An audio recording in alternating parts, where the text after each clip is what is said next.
Welcome to Tollywood Nagar. Tollywood power star Pawan Kalyan ఆయన మాజీ భార్య రేణు దేశాయ్ ప్రస్తుతం ఇద్దరు కర్నూలు జిల్లా పర్యటనలో ఉన్నారు.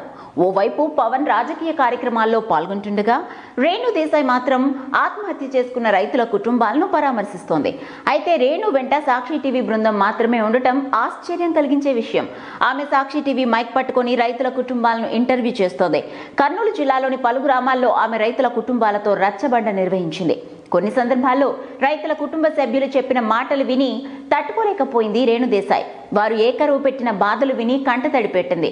ఈ సందర్భంగా ఆమె మాట్లాడుతూ వ్యవసాయంలో తీవ్ర నష్టం వచ్చి అప్పులు పెరిగిపోయి రైతులు ఆత్మహత్యలు చేసుకుంటున్నా ఏపీ ప్రభుత్వం పట్టించుకోవటం లేదని ఆరోపించింది.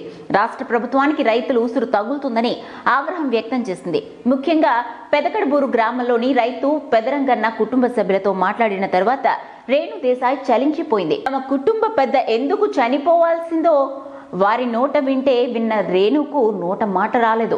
ఏ రైతు కుటుంబానికి కదిలించిన హృదయం ద్రవించిపోయే విషాద గాథలు బయటకు వస్తుండటంతో రేణు ఓ దశలో ఇంటర్వ్యూలు చేయలేకపోయిందట.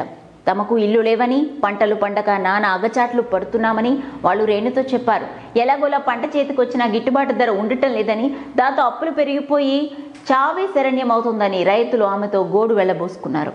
వారి కష్టాలన్నీ ఎంతో ఓపికగా విన్న రేణు తాను గవర్నమెంట్ ఆఫీసర్ని కాదని, ప్రజాప్రతినిధిని అంతకన్నా కాదని, కానీ మీ కష్టాల కడగండ్లు విన్న తర్వాత వీటిని తప్పకుండా ప్రభుత్వం దృష్టికి తీసుకెళ్లి న్యాయం చేస్తానని వారికి హామీ ఇచ్చింది.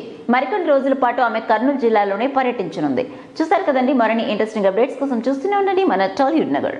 If you like the video, please like us and subscribe Tollywood Nagar.